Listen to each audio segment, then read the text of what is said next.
Salut les amis, j'espère que vous allez bien. Alors aujourd'hui a eu lieu le tirage au sort de la Ligue des Champions.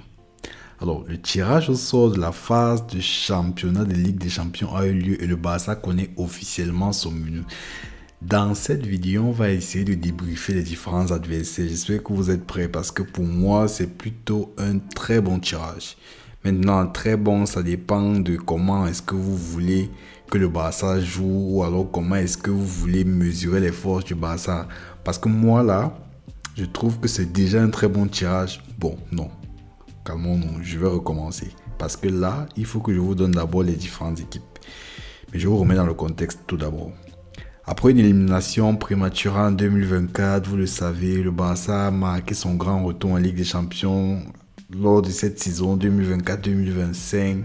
Sous la direction de Hansi Flick, l'équipe catalane a atteint les demi-finales avant une élimination in extremis face à l'Inter Milan. Ça, vous le savez probablement déjà, pour la plupart. Cette saison merveilleuse marquée par un Lamine Yamal flamboyant, un Rafinha merveilleux qui a su passer un cap dans sa carrière, je vous refais plus l'histoire.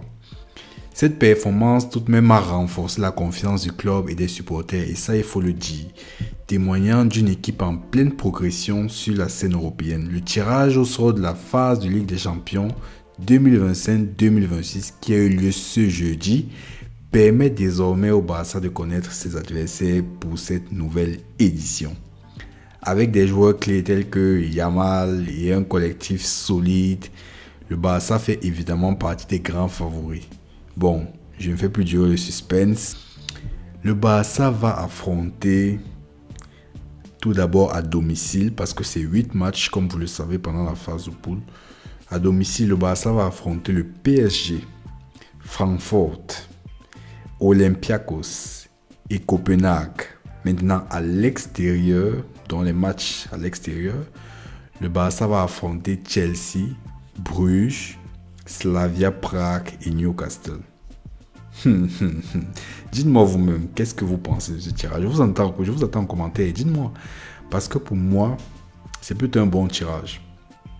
La seule déception, c'est que j'aurais aimé que le Barça rencontre un peu plus de gros. J'ai envie de les appeler comme ça.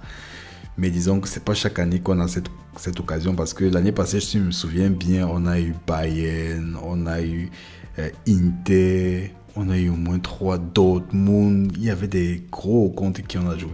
Bon, cette fois-ci, je ne vois que le PSG et Chelsea. Et peut-être aussi un peu Newcastle. Bon, c'est plutôt pour moi un bon tirage. Parce que quoi, n'oublions pas l'objectif. Ce n'est pas l'occasion aussi, pendant les phases de poule, de trop prouver. Ce n'est pas l'occasion. Si vous vous rappelez, le PSG, par exemple, a frôlé l'élimination pendant les phases de poule, mais c'est eux qui ont remporté.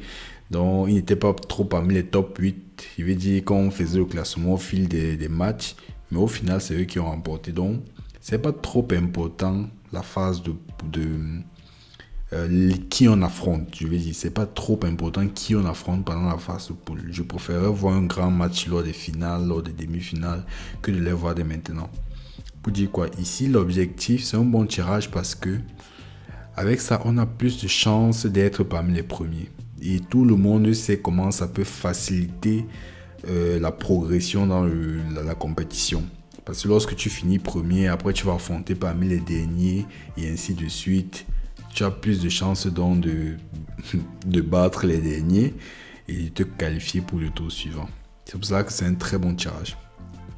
Donc maintenant, le PSG, ils nous ont trop massacré ces derniers temps. Et puis, il y a eu trop de... On est en froid depuis avec le PSG, avec le départ, vous le savez, du Barça vers le PSG de Messi et de Ousmane Dembélé. Ça a créé trop de tension. C'est pas sain. Et puis les remontades à passer, Mbappé qui met des triplés. Donc du coup, on veut prendre un peu notre revanche. J'ai envie de dire ça comme ça. Il faut qu'on prenne notre revanche. Et on les attend. Ouais, on les attend. Surtout qu'on les joue à domicile.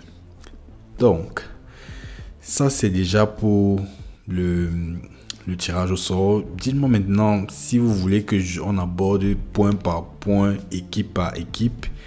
Dans des prochaines vidéos, faites-le moi savoir en commentaire et puis on verra comment planifier tout ça.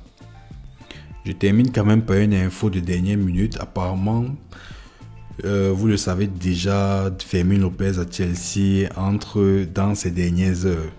Apparemment, il doit donner une réponse dans les dernières heures, puisque le mercato va bientôt fermer. Donc, selon Mundo Deportivo, un possible départ impliquerait un changement de club, mais aussi de pays, de langue et de culture, malgré les garanties données par Enzo Maresca sur son rôle central en cas d'arrivée dans le club londonien. Bon, les Blues qui visent également Alejandro Garnacho ou encore Xavi Simons attendent un feu vert du joueur avant de formuler une offre officielle. Mais les propositions semblent éloignées, c'est ce qu'on nous dit. Chelsea serait prêt à mettre environ 50 millions, mais le Barça exige au moins 70 pour céder son prodige. Donc, à quelques heures de la limite, la décision de Fermin reste ouverte et déterminera si Chelsea passe à l'action ou tourne définitivement la page. Le transfert est aussi freiné par Hansi Flick, qui milite auprès de sa direction pour conserver son meneur de jeu. Vous le savez, je crois que Fermin aussi en tête qu'on a eu tellement de cas comme ça de joueurs qui ont des joueurs impressionnants du Barça. Je pense là à Moriba, ils étaient tout feu, tout flamme. Et puis dès qu'ils sont partis, on n'entend plus parler. Donc je pense qu'ils ont aussi cette image en tête. Ils doivent faire très attention.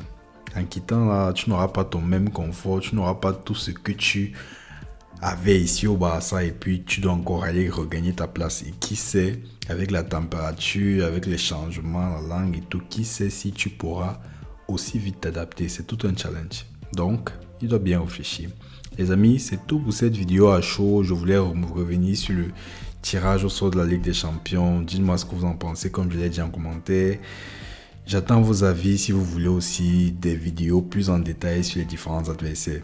D'ici là, on se tient informé. À très vite.